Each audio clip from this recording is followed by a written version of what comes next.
हरे कृष्ण ओम ज्ञानतिमिरन्धस्य ज्ञानाञ्जनशलाकया चक्षुरुन्मीलितं येन तस्मै श्रीगुरवे नमः. Hare Krishna. So this is a very important chapter of Bhagavatam.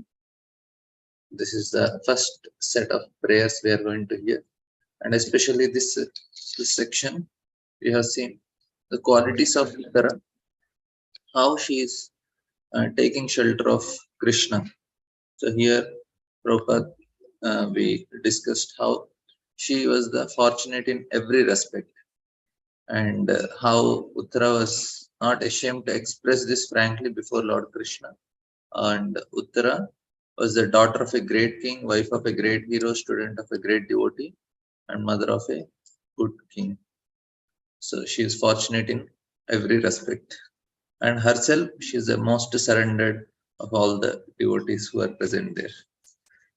And she made a request to Krishna, Krishna, let me die, but the child should be protected. Otherwise, people will say that your friends, sorry, you could not protect the lineage of your friends. Yes, Monica Mata, you have something? Hare Krishna, Prabhuji. Last time we were discussing that Krishna was trying to test Arjuna, but how can we know that whether Krishna is testing us or he is giving us sign that we should go in this direction? Acha, what happens is we ourselves should also have some intelligence. That's what Krishna is expecting. We need to learn this Shastra properly, understand them, understand what is right, what is wrong, and then in that situation, we'll be able to clearly know whether it is test or not. Say, like, now I know that, say, when we are doing some preaching or sometime, now we have to help some people. So, in some situations, we tell the boy, girl, or whomever we are guiding that no, you do like this, you do like this. Now they should also have their intelligence, and no, they should not just blindly follow whatever we are saying. They should use their intelligence, understand in that situation how to act. Like if I say, okay, no, don't eat onion garlic at home. Now the boy goes and he sees some situation, cannot be a fanatic. He should use his intelligence also. What Krishna is expecting is don't just be a blind follower. That is actually what is the problem with all these religious organizations. What they do, they take the rules of the book and they say, Lord is telling this, I'll just follow. Whatever Lord is telling, it is all written in this book, I'll just follow this. Then we become very sentimental fanatics. It's not like that. We have to, that's why read the scriptures, use our intelligence. People switch off their intelligence and keep. It is not like that. Buddhi should be utilized. This is Buddhi Yoga. Use the intelligence, apply, and then whatever Lord gives a test or not, we'll clearly understand. Yes, according to Shastra, this is the truth. But Lord is telling something opposite. And Gurus are telling something, Sadhu is telling. So we use our intelligence. And for that, I was telling, no, we need to have that connection of Krishna within also. That means sincerely we do sadhana, then we'll be able to make proper decisions. In an emotional state, we'll not be able to do. We'll be able to discriminate what Shastra is telling. So we need not, we should not be like, no, it is said, that's what I did it. What about your intelligence? Krishna is giving that also. Matta spurta jnanam apohancha. And if you get any doubt, you consult your seniors who will tell you, guide you. And we read the Shastra. Because Krishna was very forcefully testing Arjuna and saying that yes, this is right. And when he is present and he is saying, it is very difficult to take a right decision because we generally do that. Yes, Krishna is saying, so we should do it. But there may be tests, now. Test is there every time. Every whole life we have to make choices between what is right, what is wrong. Till the end of life, we have to make the choices. That is always there. Now, I will give example. Jayadvaita Maharaj is giving offering to Kadam Karan Maharaj. That he says, I told my disciple, no need to chant 16 notes. Then he says, Maharaj, don't give that instruction. And Jayadvaita Maharaj, oh, Guru is only telling no need to chant. And disciple, no, no, Maharaj, I don't give that instructions. I want to do it. That means what? It is a test. And he passed the test. Guru is saying no need. But disciple is like, no, I want to do it. So if that sincerity is there, we'll definitely get that understanding what is right and we'll do it. So very important to do sadhana very nicely is to be connected to Krishna, and we'll always pass if we are connected. Even if we fail also, again Krishna will help us to understand what is right and we'll pass. That's not a problem. Only thing is we have to be more and more deeply connected to Krishna.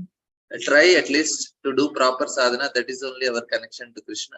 And whatever test comes, we will definitely pass in the test. We should never give up.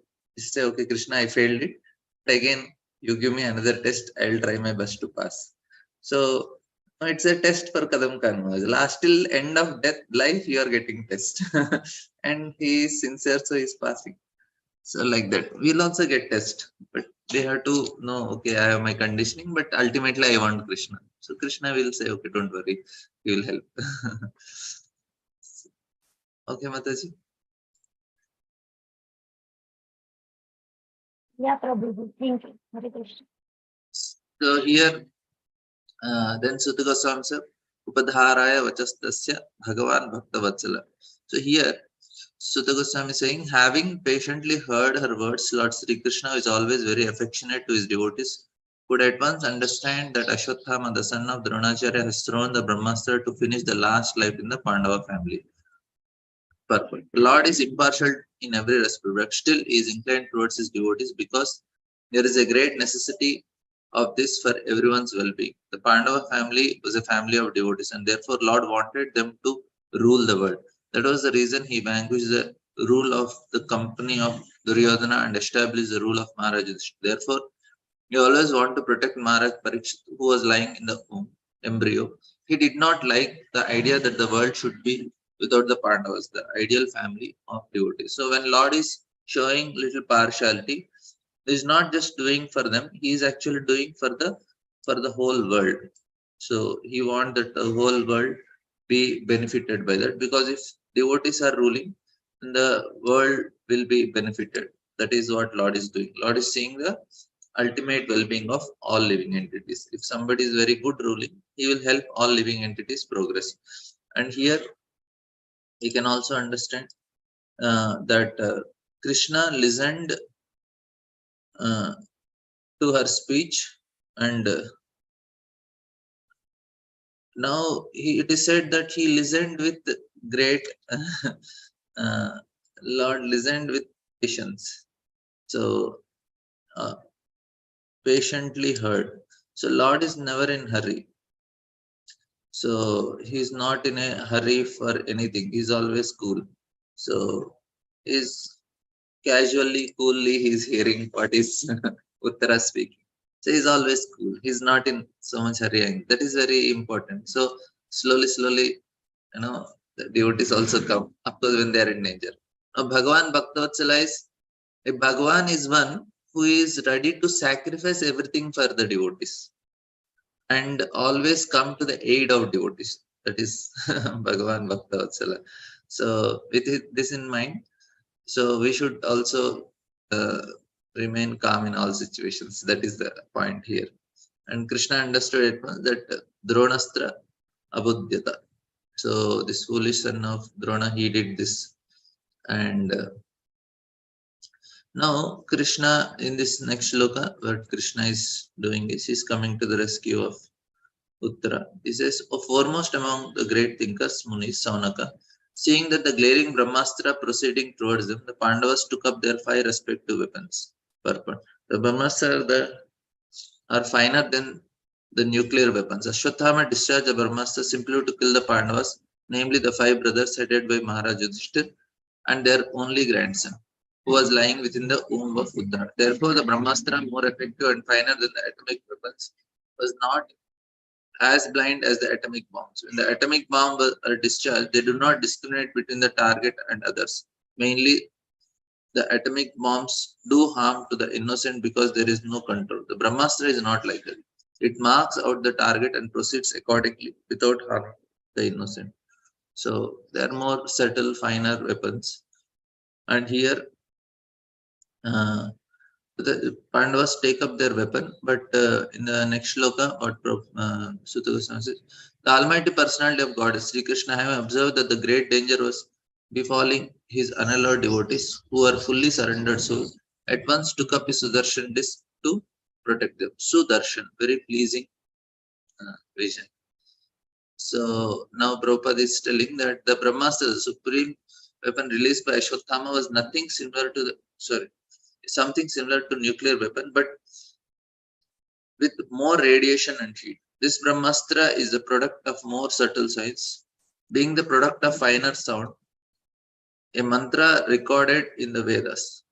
Another advantage of this weapon is that it is not blind like the nuclear weapon because it can be directed only to the target and nothing else. Ashwatthama released the weapon just to finish all the male members of the Pandava family. Therefore, in one sense, it was more dangerous than the atomic bombs because it could penetrate even the most protected places and would never miss the target. So even if somebody is staying in bunkers, so to protect from nuclear weapons, so many countries they have bunkers below the earth so that they don't get not radiations. But here it is telling it can penetrate that one. Any part of the world you hide, Pamasa can come. Knowing all this, Lord Sri Krishna at once took up his personal weapon to protect his devotees. He did not know any other, they did not know, who do not know anyone other than Krishna. In the Bhagavad Gita, Lord has clearly promised that his devotees are never to be vanquished and he behave according to the quality or degree of the devotional service rendered by the devotee. Here the word Ananya Vishayatmana is significant. The Pandavas were 100% dependent on the protection of the Lord. Although they were all great warriors themselves, but the Lord neglects even the greatest warriors and also vanquishes them in no time. When Lord saw that there was no time for the Pandavas to contract Brahmastra of Ashwatthama, he took up his weapon, even at the risk of breaking his own vow. Although the battle of Kurukshetra was almost finished, still, according to vow, he should not have taken up his weapon. But the emergency was more important than the vow. He is better known as Bhaktavatsala, or the lover of his devotees, and thus he preferred to continue as Bhaktavatsala than a worldly moralist who never breaks his solemn vow. So this is what is heart of Krishna, as Prabhupada is telling. So here, the Brahmastra was the prime target was actually Parikshit Maharaj. So we discussed how Ashwatthama went to Krishna to ask Brahmastra. When Krishna asked, why you want? He said, in exchange of Brahmastra, he wants Sudarshan. Ashwatthama says, I want to use Sudarshan, kill you to please my friend Duryodhana. So this is what is Ashwatthama. And Bhima was right. Bhima said, don't spare him, he will again attack. And that is what is happening now. Other Pandavas, even though there is a democracy where everybody is saying, no. But democracy is not always right. So Sudarshan means good look. So is Sudarshan Chakra is the personified gaze of the Lord. So Lord looks, that is, and with his gaze he endows with tremendous energy and he creates this world. And setting the motion of gunas, everything is done by this Sudarshan, Lord's vision. And it is said that Brahma is secondary created, but the real creator is the Lord's glance. Lord glances the material world and everything starts agitating and everything happens. So here there is word Ananya Vishayatmana. So Vishayatmana means objects of senses, Vishaya. And Tamaha means attachment. Vishayatmana means so attachment to this metal object.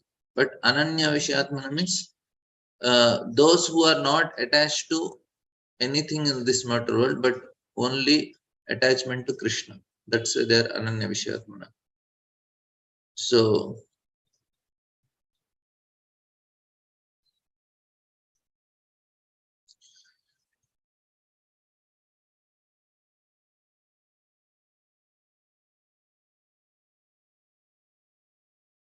the Lord, the supreme mysticism, Sri Krishna, resided within everyone's heart as Paramatma. As is just to protect the progeny of Kuru dynasty, he covered the embryo of Uttara by his personal energy. The Lord of the supreme mysticism can simultaneously reside within everyone's heart or even within atoms by his Paramatma feature. his plenary portion. Therefore, from within the body of Uttara, he covered the embryo to save Maharaj Parishit and protect the progeny of Maharaj Guru, of whom King Pandu was also a descendant. Both the sons of Dhritarashtra and those of Pandu belonged to the same dynasty of Maharaj Guru. Therefore, both of them were generally known as Gurus. But when there were differences between the two families, the sons of Dhritarashtra were known as Gurus, whereas the sons of Pandava were known as Pandavas. Since the sons of and grandsons of Dhritarashtra were all killed in the battle of Kurukshetra, the last son of the dynasty is designated as the son of Kurus. So this Kuru Vamsha, Puru Vamsha, and Yadu Vamsha and all, they are all from the Pururava that will come in 8th canto.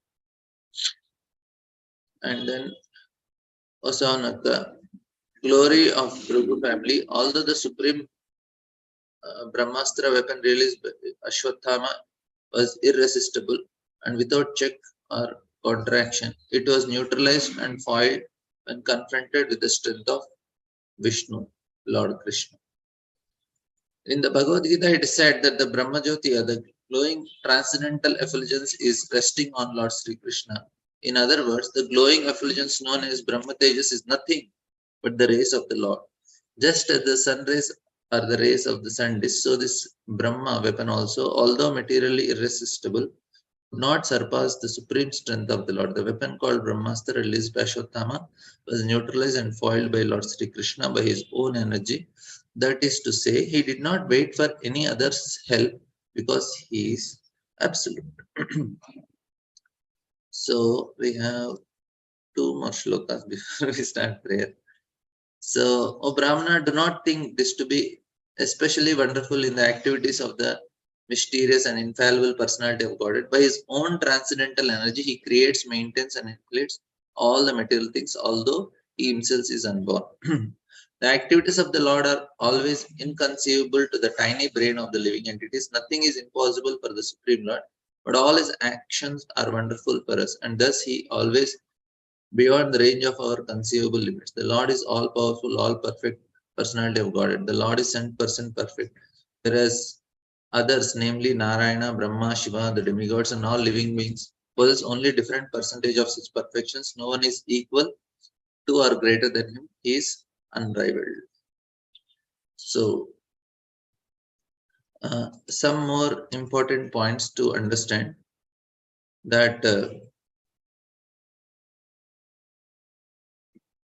So Lord will protect us if you turn to no one else for protection. This is the first point. We should not go to anybody for protection.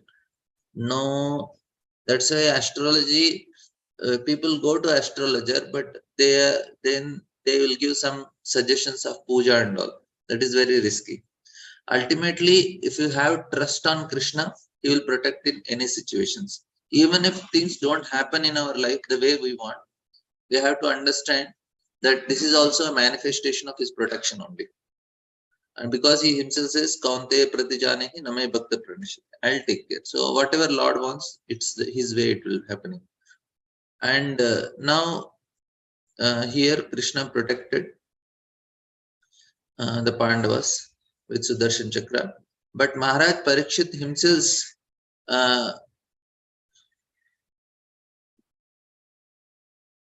came to the rescue by surrendering the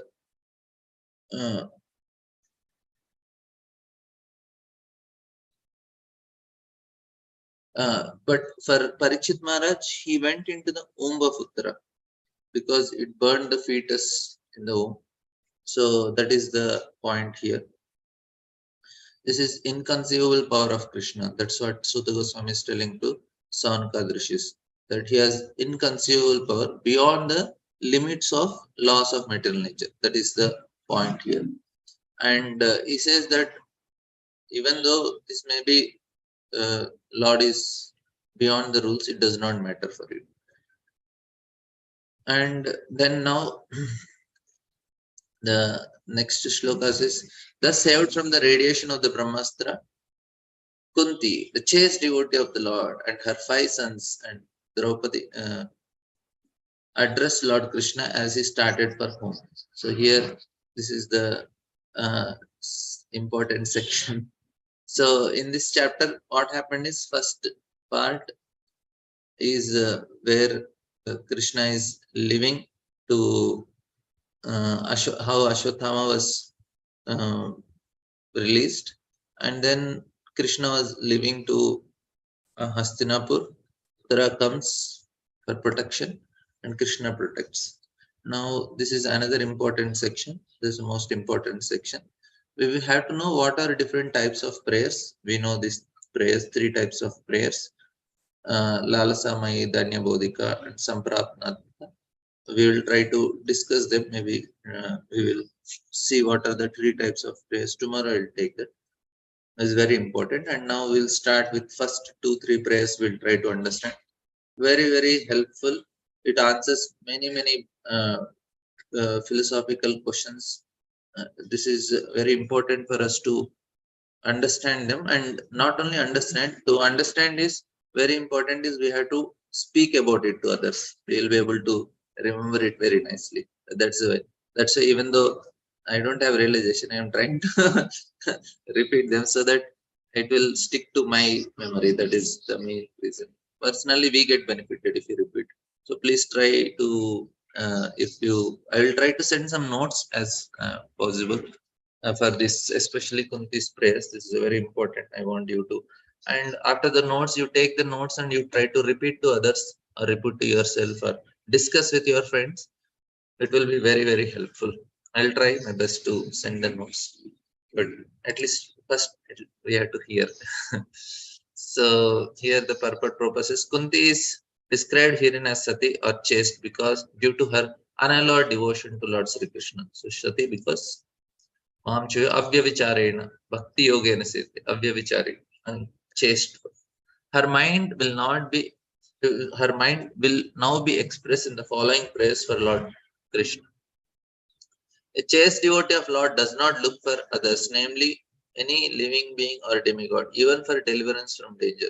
That was all along the characteristics of the whole family of Pandavas. They know nothing except Krishna, and therefore Lord was always ready to help them in all respects and in all circumstances.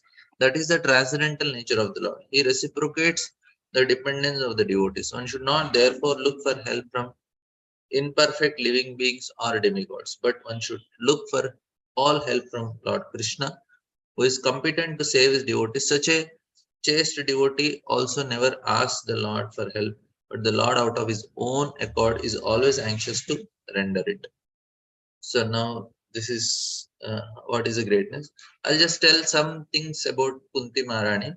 She is how special she is, even though she is considered the success potency of the Lord. She went through so much in her life, and in spite of that, she remained such a great devotee. This is the most important thing.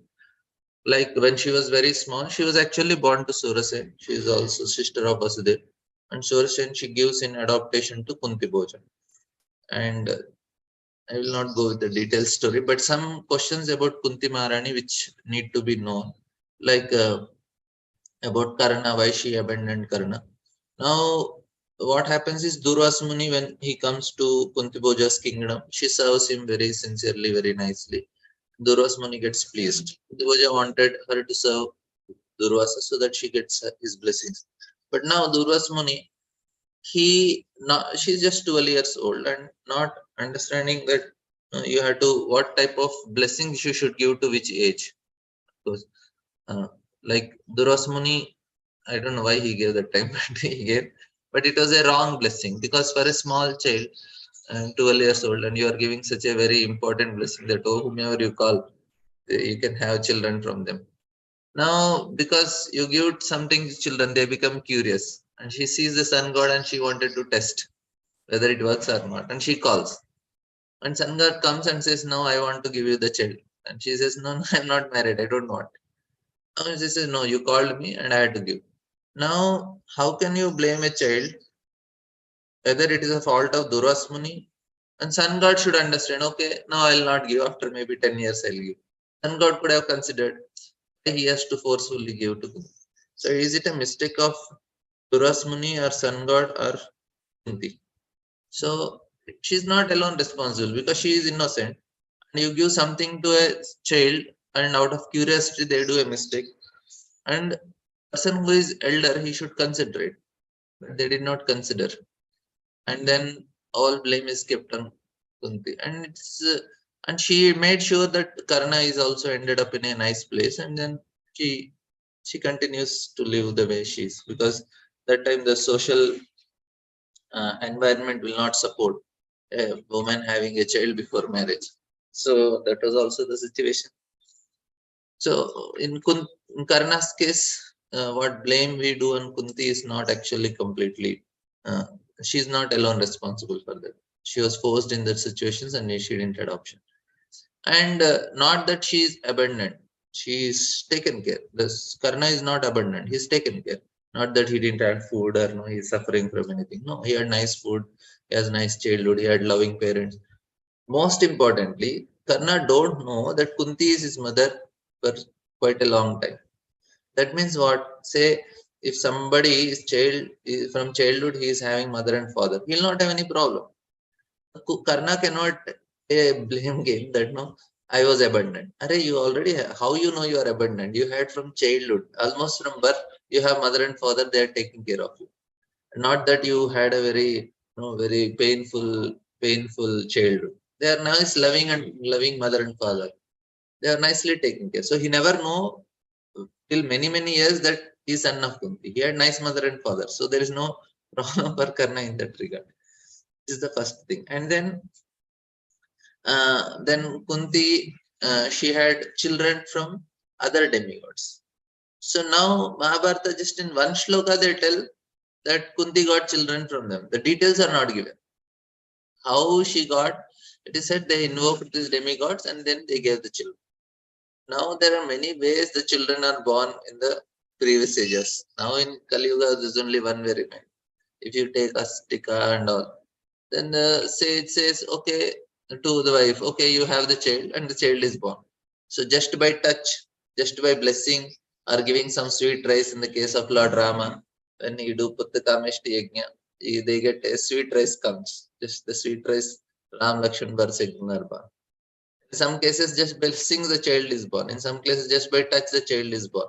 So there are many ways that children are born. In Astika's case, his father said, "Okay, you will have child," and that's they did not do. And some children are born out of the womb only. You know, so like Krupa and Krupi, they are not born in the womb of mother. They are born outside only. So there are many ways this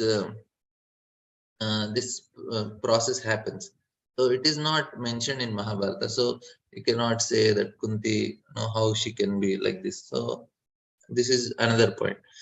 And then there is some more points with Kunti Maharani, how she tolerated all the pain and continued to remain a great devotee of Krishna. How because she had three different lives. First, in the childhood only, she is separated from parents, means she knows she's adopted by Kunti Bhoja. Her original parents are Sursena. And then after marriage, her husband dies, and her friend Madri, she goes into with her husband, and she's left with 5 children. And now when she goes to Hastinapur, she is always in great danger, and always there was a conspiracy to kill the children of Kunti. She has to go through so much.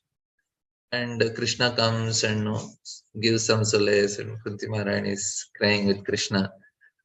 And then after that, when they became kings and all, then her daughter-in-law was publicly insulted, and such a disgrace, and it was so painful for her to see how her daughter-in-law was, what her daughter-in-law is going through. And after that, then they were again into exile, into the forest and incognito. She has to live with Vidura. Vidura's house she was living. The Vidura was not very rich, but she's just stayed there because she is old. She cannot stay in the forest for long, so she has to stay. So she was separated from the children. And at the end, now when she is meeting her children, now this is the time she met after the 13 years and war and all. Now she sees all her grandchildren are killed, but she knows Krishna is protecting her children. So She went through so much in her life. With all her realizations, she is offering prayers. This is life of Kunti. Not so easy. And Krishna don't give his devotees in a easy and lucky life. He's making them. Why? To help us, actually, to help the conditioned living entities, that there is a struggle. We have to go through struggle, and we'll be able to, if we continue to fight, then only we'll be able to come out of our conditioned nature. Without struggle, we have to make little endeavor, and most importantly is prayer. So I was telling this, and senior Mataji, I was sitting in Vrindavan. She told, you have to pray. I said, prayer is not coming only. I am not able to pray. She said, if you fail, then you'll pray. I said, yeah, that is true. That means when we work, fight, and we fail, then we understand I cannot do anything. Then we start praying, Krishna, oh, I'm helpless. No, you please protect him. I cannot do on my own. That is very important. Of course, somebody without failing also they can pray, but somebody, uh, some hard-hearted, for them, they need to fail few times. Then they'll come to the senses and say, yes, Krishna, I cannot do on my own. I need your help. I'll pray. And then we pray. So here Kunti Maharani, she's offering prayers, and very, very sweet prayers of Bhagavatam, and very, very important instructions she is giving, actually. And of all the prayers, the first prayers are of a woman in Bhagavatam. That also Kunti Maharani's.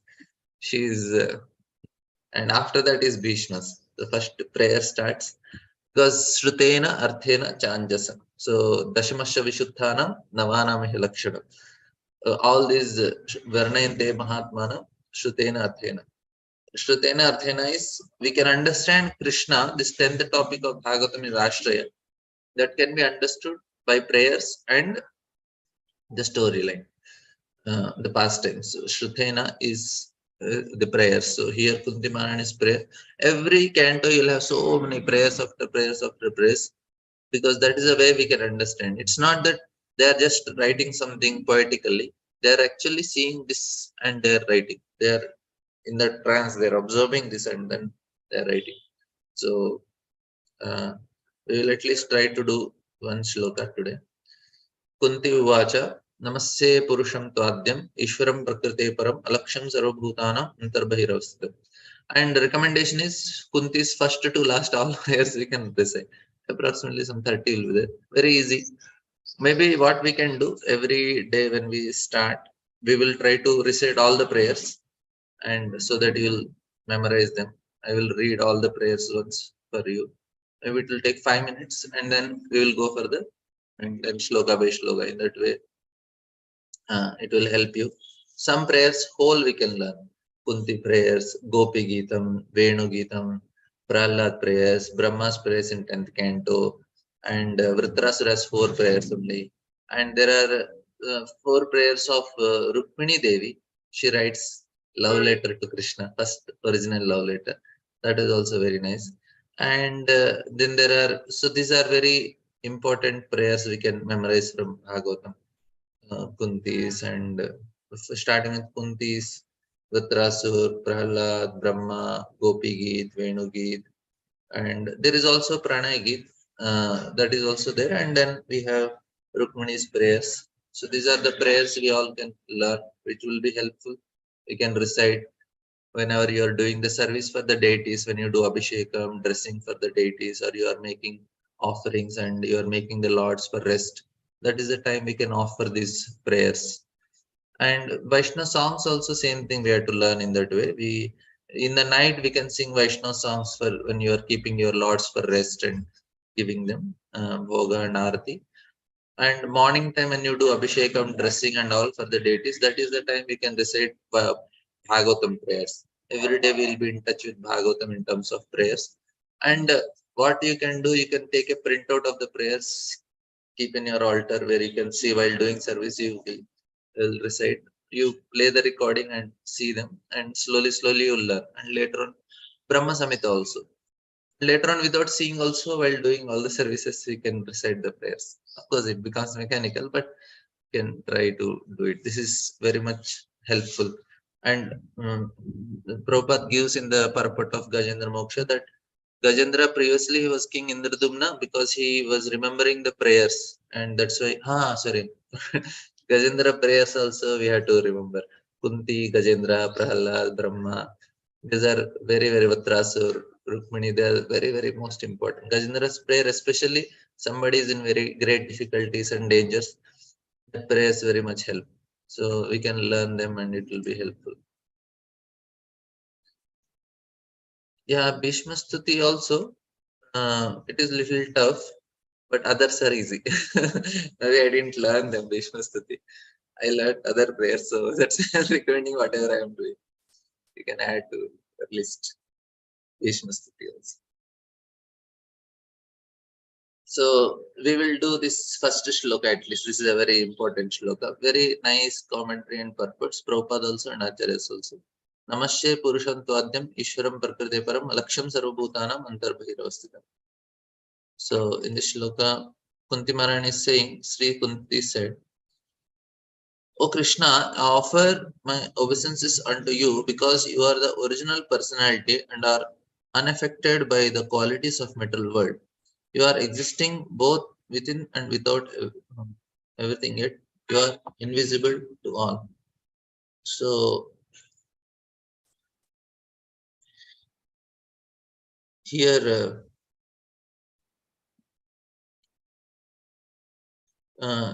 Ishvara, Lord is actually uh, in the uh,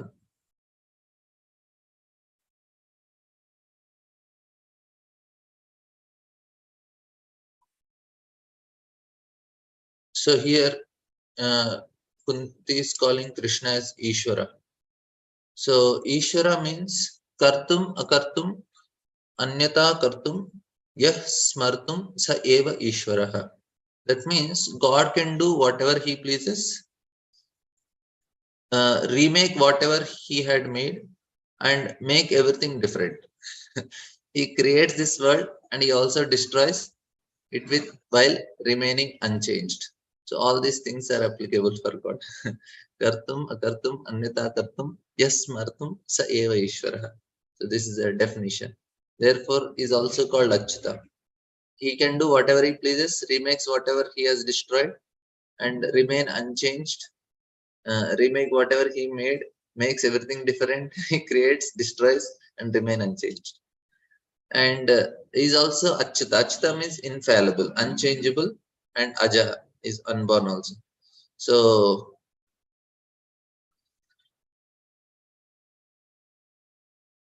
now Sudhir Goswami is telling that oh, people are struck by the incredibility.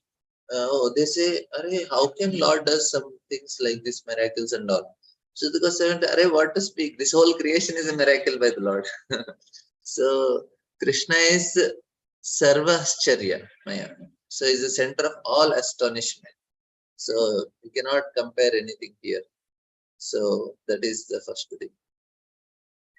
Now, first point here, Prabhupada is telling that Kunti is chaste.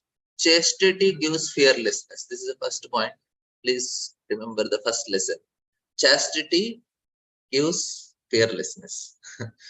I will see how much I can make notes and send you. But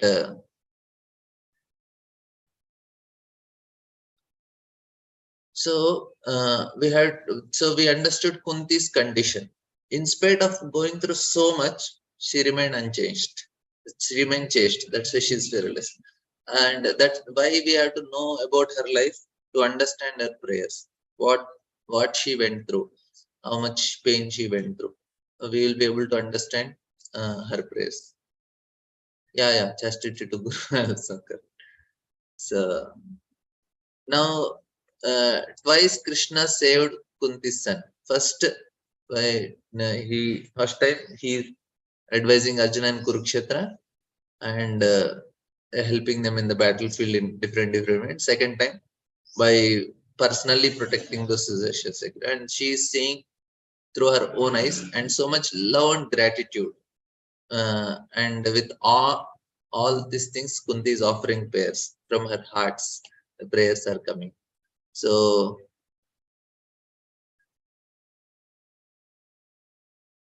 now, generally, people only understand the surface meaning of things and events. They are worried for small things, and joys. Some joys will come in their life, and some worries they come. They actually obscure from us seeing the truth. They are just the ripples on the lake. And what happens is it makes us impossible to see what actually is at the bottom of the lake. This is actually what happens to people's life.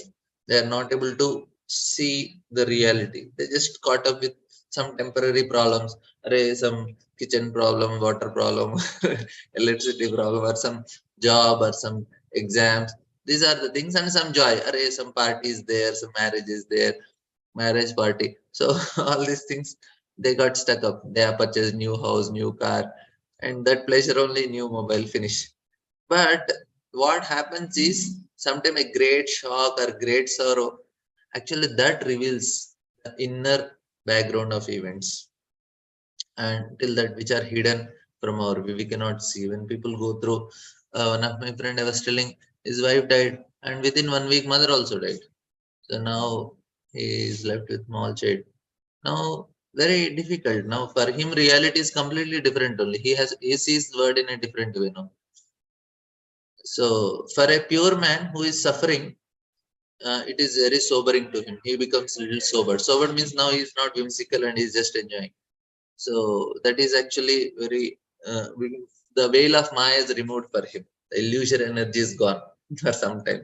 He sees reality. So, and the truth is revealed. That time prayers come from the heart. That actually what happens. Now, when people go through some tragedy, they can see, they can, one devotee was telling, he could see how the three modes of are manifesting in front of the eyes. Even Arjuna could see. And no, the devotee was telling, I know, she said, oh, I cannot bear this. I want normal vision. I don't want to see how really Maya is affecting. And Maya really covers all these gunas and all. So this is Arjuna also saw, but he also saw the universal form, and he also became very. It was actually very terrifying. What is this exactly, Maya? So the majesty of Krishna is revealed. So he offer prayers. Now here, uh, what is important for us is that mindful practice. So this is to be conscious of what is happening. So usually. We are hindered from praying to God because there is always chattering in the mind, something or other always going on, some discussions. Prayers are born uh, uh, out of a mind which is very deep. So like bottom of the swam, bubbles come like that. Prayers come in such a situation when we are disturbed. But true prayer can be born only when there is stillness of mind. So this is because the hurricane is there, no prayer. It should be very calm, and prayer is come. And in some way, what happens is tragedies comes in the life of people or failure come. There is a point of silence. He becomes a little sober. This is wait a minute, what is happening to me? And then he comes to.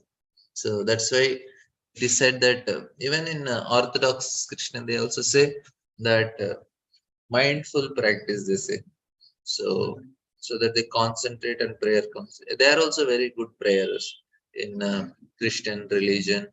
They offer prayers nicely. So now presently what happens is uh,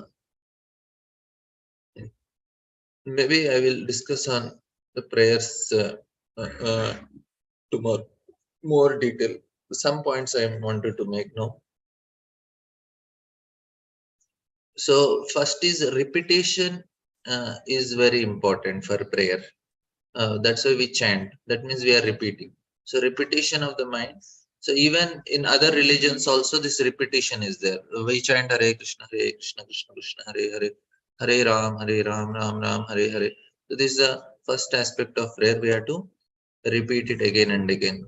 So and what happens is the mind becomes more calm and peaceful, and then it starts coming from our heart. So one can only truly repeat a mantra or pray to God uh, outside the chattering of mind. Mind should stop, then heart will start. So there is inward silence. So then we start listening to the heart, and suddenly, then the people will feel the presence of God. Right now, the consciousness is entirely focused on events and things that are happening in the world. Now I'm thinking, okay, what is the offering? What is prasada? Mind has some other thought. Okay, when the class will end and when I'll start. Okay, I think uh, this one point I'll complete. So we are running out of time. So what is the point is the focus on events and things that are happening around. So now which brings experiences happiness and sorrow. Now these are storming on the surface of our mind, and they whole life goes with these storms only, one after another. That depth cannot be achieved. So now what happens is there is a problem. People are afraid to stay in silence and solitude because they feel fear of emptiness and nothingness. So because they are accustomed to living on the surface, they cannot go deeper. The consciousness cannot go. It becomes fearful to plunge deep into the heart. This is actually what I'm telling about myself also. So, but all the scriptures on the world or anything, they say, no, we'll find God in the depth of our heart. We have to be silent, start praying, meditating, and uninterrupted depth of our heart, which is we can achieve. So, this is the point. Okay. So, uh, I didn't touch the shloka now. Tomorrow onwards, we'll take. Thank you all very much. Yes, Monica. Hare Krishna Prabhuji, when we are going deep inside ourselves, then we can see that there are almost completely chaos there. So we are, for me, it is, I got sort of afraid from it. So I don't go generally very deep. Whenever I thought or go deep inside, I will see that I'm completely chaotic. Like I cannot bear that. Yes, this is me. So it is very difficult. We have to learn it, Mataji. When we are chanting, we are alone with Krishna. That is sadhana for us. When we are doing sadhana, means we are alone. Alone with whom? With Krishna, one to one. When we are chanting, and we stop our chattering of the mind and shutting of this chattery and perpetual agitation of mind. We want to, when we, especially in the morning when you are chanting, try to be alone with Krishna. That's all. Other things will automatically happen. Our whole consciousness will be with Krishna. So that is the time actually we are. And if you don't do like that, then what Krishna will do? He will give a big turmoil in life, and that will make ourselves little sober, and we will become calm. If you don't want any turmoil at the time of chanting, just be with Krishna. Okay. Okay. And Prabhuji, I've seen one lady in train who is Islamic lady, and she is also chanting. I asked her that you don't believe in any form, so why are you chanting? So she said that yes, we are also chanting. Many Islamic people are chanting. So it is strange, you know. The process is same, Mataji. For anybody to go inside, they need to do certain sadhana. And of all the sadhanas, chanting of any mantras, if they are doing meditation, is the most helpful way. That is given in their scriptures also. Maybe they are to some extent they may not know the form of Lord like Krishna and all, but the process is common for all of them, because even Christianity also, they also pray, meditate, chant some mantras. This is the way to make the mind calm and peaceful. And even Buddhism, which there is no God only for them, they also do these things. So for anybody to calm the mind, meditation and chanting the mantras is the only way. They may have impersonal, but Buddhism, there is no God only. For them also they do the same. Yeah, so that's like a meditation. Yeah. Meditation. Anybody, any comments, discussions? Okay, thank you.